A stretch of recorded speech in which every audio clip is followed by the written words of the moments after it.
everyone. Welcome to another episode of Entrepreneurship Decoded. I'm so excited for you guys to meet Ryan Stanley today. Thank you, Ryan, for coming on. How are you doing today? Awesome, Alex. Really excited to be here. Thank you for having me. Yeah, totally. So Ryan is life and leadership coach. He's an author, speaker, and entrepreneur. He's jack of all trades, has got so much going on, and just probably has so much advice and experience to share with us today. So before we get into that, Ryan, would you kind of start off just explaining your story, where you came from, what was your major challenges, and what were the things that guided you to the person you are today?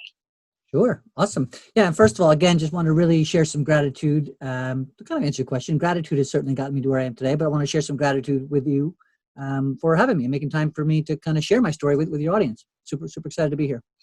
So yeah, I've always been like a little bit of I call myself an ADD entrepreneur, meaning I always am thinking of different things.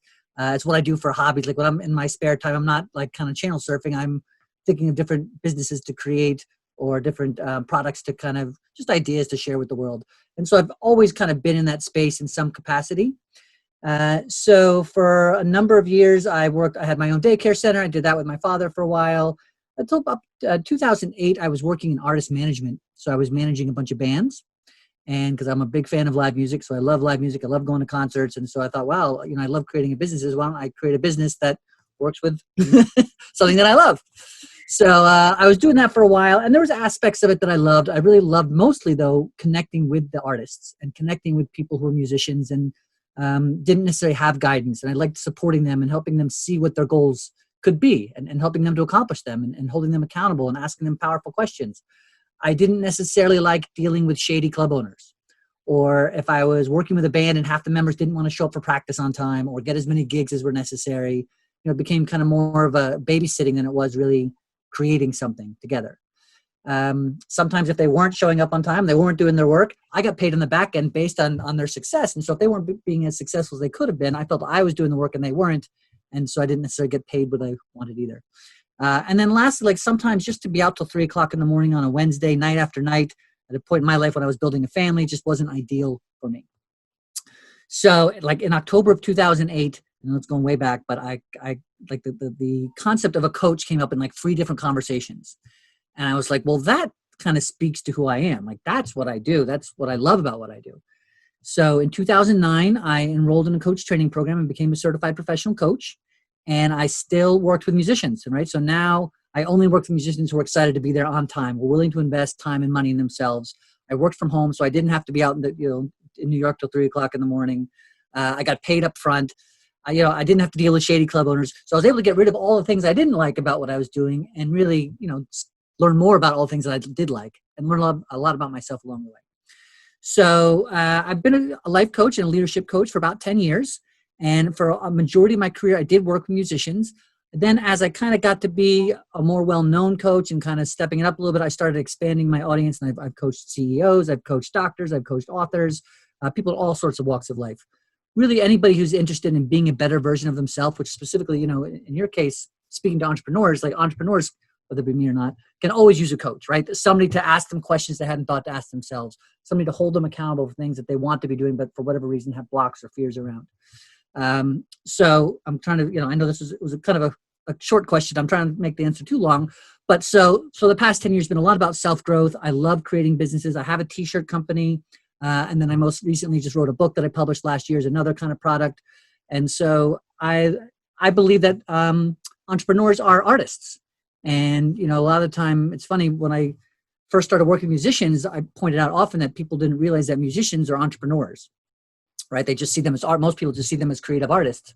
But musicians are actually people who are starting off with nothing and creating a product they want to sell to the masses and looking to be, likely be judged as good or bad by the masses. And hopefully be good and earn income from it. So entrepreneurs are no different, right? So entrepreneurs are people who start off with nothing except for an idea. They create it, they work on it hard on it every day. They put it out to the masses for income. So as an entrepreneur, like that's my art. Like that's what I enjoy creating. That's what I enjoy thinking about. That's what I like in my spare time doing.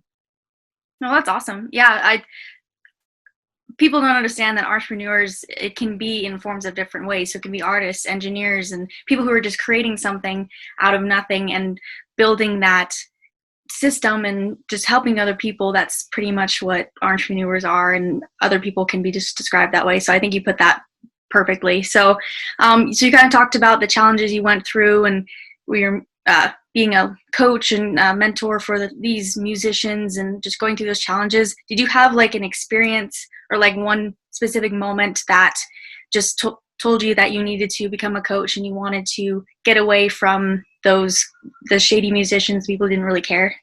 I don't think so. I mean, it might have been like literally by the time that third conversation occurred. I don't remember the specific conversation, but I remember within a month. And again, coaching is well received now, but going back 10 plus years, it wasn't as well received. It wasn't something as many people did. It wasn't, not as many people had coaches. So it was new to me when I first heard about it.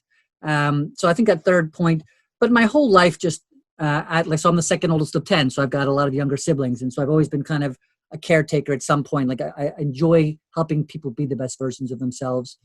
Even owning a daycare center for a number of years, like just seeing people grow and young people, knowing that you can plant seeds at any given point for people to be the best versions of themselves is something that I've always enjoyed. As an entrepreneur into my own self-development, I love having those aha moments and taking action on them. And so to be able to be a part of others' experience and journey in that has always just felt right to me. So I don't know that it was one moment as much as it was just a lifetime of moments adding up one after the other. No, yeah, that makes complete sense. So kind of going back just a little bit more, you said that you loved being a coach and being there for people, like your daycare center.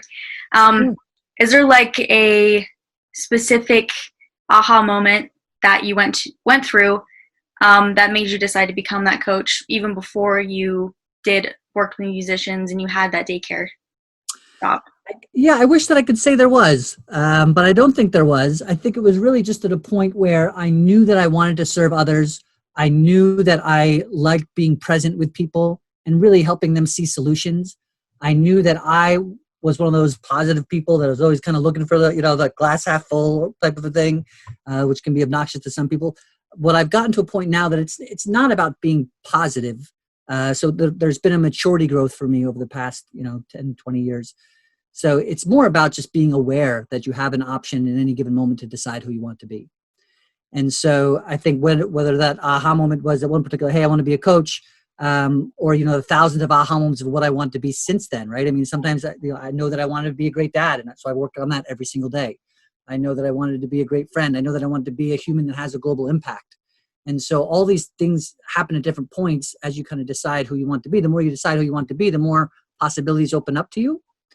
And so, which leads to more and more aha moments. And then the more you kind of step into that greatness and start to take action on it, the more you start to have different aha moments of what your impact can actually be. And as long as you're, being the light that you want to see in the world and showing up on purpose for the greatest good of all, I think you'll have plenty of aha moments in each and every day. Oh yeah, that makes sense. That's actually a different perspective than some of the other people that I've talked to. Usually it's like just this one specific moment that, there's moments later, but there's just like that one moment that just changed their life completely. Yeah. So that's really cool. You have a different perspective on that. So I kind of feel like you and I have the same thing in common, where we're like confident, self-motivated, and that kind of thing.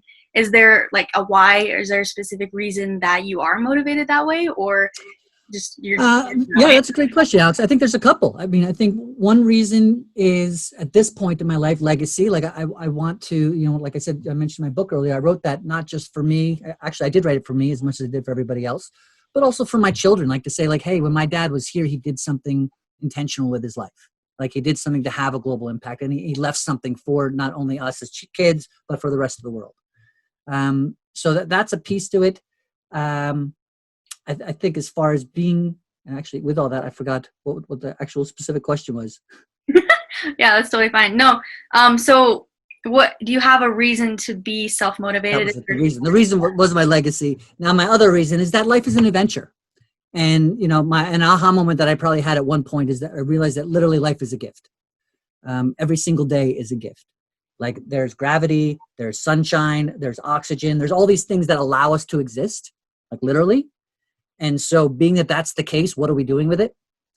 And when you realize that every single day is an opportunity for you to have this experience and to do something with it, like that in itself is a reason, and a reason for me to be the best version of myself as often as possible. because the more I can do that, the more I can inspire others to hopefully do the same. And then, you take long term as a planet, we can be who we deserve and have the ability to be.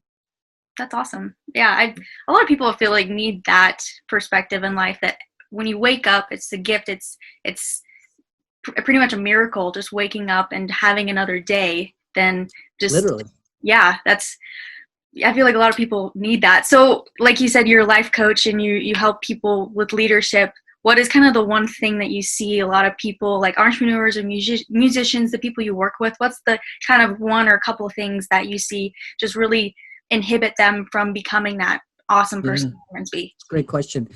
And it's almost always fear, right? Fear, whether it be fear I'm not good enough, which really stems to fear of what other people think. So really I think the heaviest thing is fear of what other people think.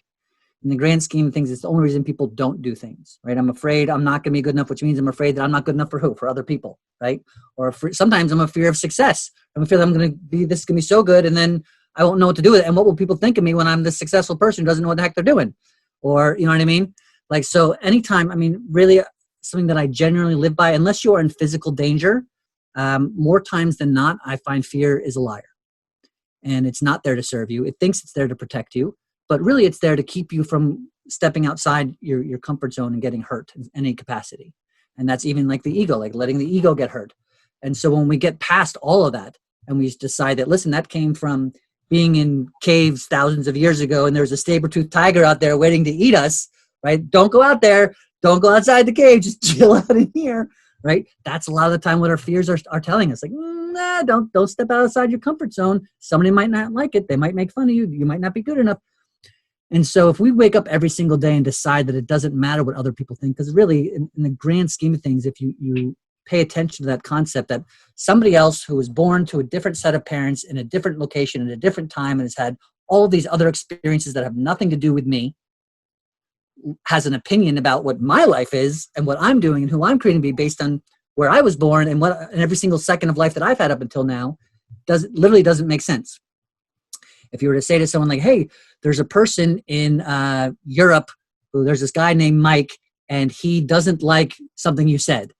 You're never going to see that person again. Like, you're like, so like, why do I even care? That's literally what it's like, right? Even though they might be people we know or not, in the grand scheme of things, it is still their life that has nothing to do with ours. And really, it's none of our business how they feel about us. Our job is to seek our truth, decide what it is, decide what our purpose is. And that can change, right? It can be my purpose for today. Because people like, Ryan, that's a big question. What is my purpose? I don't know. Life is huge. Absolutely true. And you don't need to have your whole life purpose figured out right now, but you can decide who you want to be today. And so once you recognize what that purpose is for today, like be that with all of your heart and with your intention and remind yourself of it often, then you step into your greatness and it starts to shine. And then others who were making fun of you before start to say, oh, well, that's kind of awesome. And maybe I could do, you know what I mean? Like you go from being fear of being mocked to inspiring and changing the world. Yeah, no, that's awesome. Yeah, a lot of people feel judged or they can't get out of that thinking that other people, it doesn't matter really. It's not, I think we're just brought up that way. That's a societal norm that we've just been taught over time. So totally. Yeah. So that's kind of the one thing that you think inhibits people from becoming that person. How are you able to use that mindset or program to create a program or something to provide to people? Like how do you convey that message that actually sticks to people? Yeah. So a couple different things. Like anything else, to your point, it's like we are raised in a societal way, right? So it's okay that you're feeling scared or that you have fear or that you're afraid of being judged, right? It makes perfect sense. And I'm not judging people for being feared of being judged, right? So it's a whole bunch of different things, Alex, actually. So one of them, first of all, is to recognize your own judgment, right, of others. How often am I judging other people for anything whatsoever? And it might be something that makes sense for you to judge them on. But still, again, if you shift that judgment to curiosity and you start being more curious, like instead of that person shouldn't have done that, you might say, I wonder why that person behaves that way, right? If you're genuinely curious, that like, oh, why does a person behave that way? Probably because of this, it still gets into a judgment mode. But if you're really being genuinely curious, you come from a new place of curiosity and understanding and empathy. and you really start to recognize that we're all one, and everybody is exactly who they should be for every single second of life that they led. And that'll take me to the kind of the B to that whole point is, and that includes with yourself.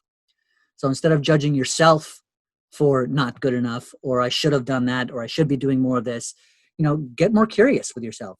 Cool. Like and in fact, a real quick, simple tip is just to stop using the word should in general and change it to could. And anytime you go from should to could, so stop shoulding on yourself. You go from should to could. You could say, like, as an example, somebody who wants to lose weight. Man, I should have lost a bunch of weight. I should be exercising more. I should be dieting, or whatever. So you're saying all the stuff I should, and the energy behind that is judgment. It's that I'm not good enough, and I haven't done well, and I whatever. But and you can be like, I'm physically going down, just saying, oh, I should have done this, right? But in the same exact circumstances, like, I could eat better, and I could exercise more, and I could be healthier, whatever. But even just the energy around the difference is like, okay, so there's an opportunity here. There's a possibility. There's an option. Should is you're labeling something, you're keeping it small in its place. Could is opening it up to opportunity and possibility. So those are some of the really basic things. I would say the second thing, which is a little bit longer, it's really not a second thing as much as it's like a 4-step process. But really, if someone out there does want to take more control of their life, first thing is to recognize they have the ability to do it, right? So you have to believe that what you want is a possibility. You need to make time to think about that and be grateful for it, right? Be grateful that you have the ability to create whatever it is this dream would not have come to you if it wasn't a possibility, right? That's a great place to start. Then literally make time to write down exactly who you want to be. Let's just say we'll start with a year from now. So in a perfect world, 1 year from today, I want to be, this is how I want to be in my life. And that can include as a student, that can include as an athlete, that can include as a parent, that can include be as a sibling, as a partner, as a friend, whatever, all these different areas of your life, as an entrepreneur, as an employee, whatever it is that you want your perfect life to look and like and feel like, write that down in the present tense. Like, I am satisfied, whatever. I am happy. I'm healthy. I'm adventurous. I love my job. I wake up every day and excited to go to work. Work doesn't feel like work. It feels like fun. I'm having an impact on people that I connect with, whatever that is for you, right? So write it all down. I keep the perfect weight of X. All these different aspects of your life that people now judge themselves. I should have. No, it's not I should. I could. Okay, so I could. What would it look like? Great. This is what it looks like. And by physically writing it down, you're actually taking it out of your brain and writing it down, and also giving your brain clarity. And you're giving your subconscious clarity. As opposed to a lot of the time people just think about it, right? They think about, I should do this. Okay, I'd like to do this. But they haven't really written down the details. So many times I work with clients, and this is really broad brush, but like, I want to be rich, right? I want to be successful. Like, so what does that mean? Oh, I don't know. A millionaire. Okay, so how many millions of dollars do you want? Like, it sounds silly, but literally, okay, so what do you really want in your life? Because we feel like everybody wants the same things that we want, but it's really not true. I mean, it makes sense in our brain.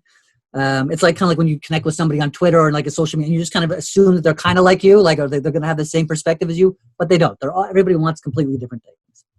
So make sure you know what you want. Write it down so that you're clear on it, your subconscious is clear on it, and the universe is clear on it.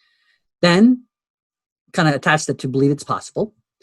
And then the next day, read it aloud when you start your day. Stand out there, read out loud, and you're saying this, you're announcing this life, like, this is who I am. And you're reminding your subconscious of it, and you're stepping into it. And then throughout your day, typically, had you not written that down, you might have had conversations with people that would either not go someplace or go in one direction. But now that you're reminding your subconscious of this every single day, you're open to more opportunities. And you start to see things in conversations that you might not have seen before. So you start to pay attention to those. And that kind of leads to the next step, which is take action, right? So take action as often as possible. Don't be scared what people think. If something is popping up for you, if you're not harming somebody, ask a question, right? As long as whatever you're doing isn't bringing harm to anybody else, I say do it, right? Step into it, because that's how you're going to find out what's behind the doors of fear and what's behind what's past your comfort zone. Write it down, read it aloud every day, take action on it. And then while you're doing, and by the way, take an action every day. You have to be patient with yourself and consistent with yourself. Patience means whatever you want isn't necessarily going to happen in a day, a week, a month, a year.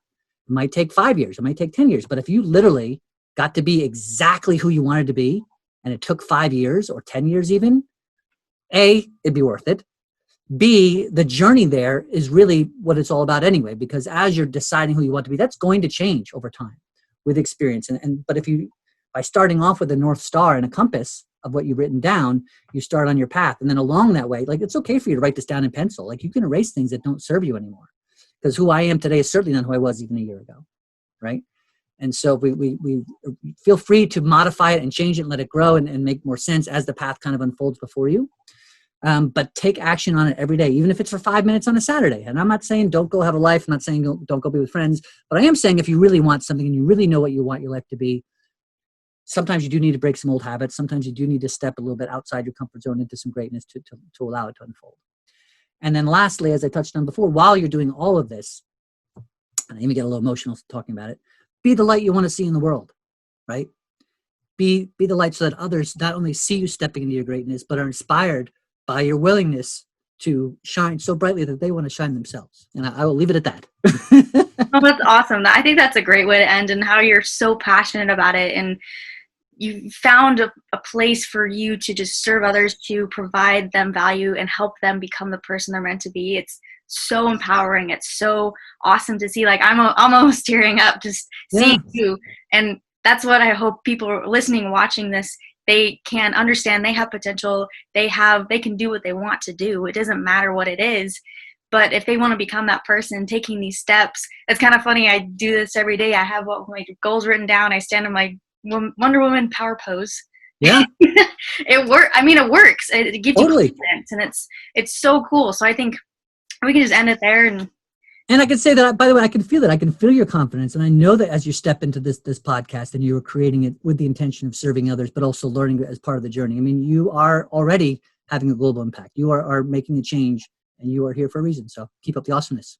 Thank you so much. Yeah. So amazing story, amazing just advice. I think it's just going to provide so much value for people, because it's provided me with a lot. I'm young and I'm just trying this out, but I think just everyone needs to hear this over and over again until it sticks. Doesn't matter, seeing those different perspectives from people, hearing it differently, it'll finally stick, and hopefully it'll just work for them. So thank you, Ryan. I really appreciate you coming on. It's amazing, amazing story. So, to all you guys listening or watching, I have Ryan's information. If you need any more leadership or want to get in touch with him, his information is down below. So I also have, I wrote a guide to just help you guys kind of get used to the updates in consumer behavior. That's also down below if you guys want to see that. And just, Ryan, thank you again for everything. Yeah. Really my pleasure, Alex. So blessed to be here.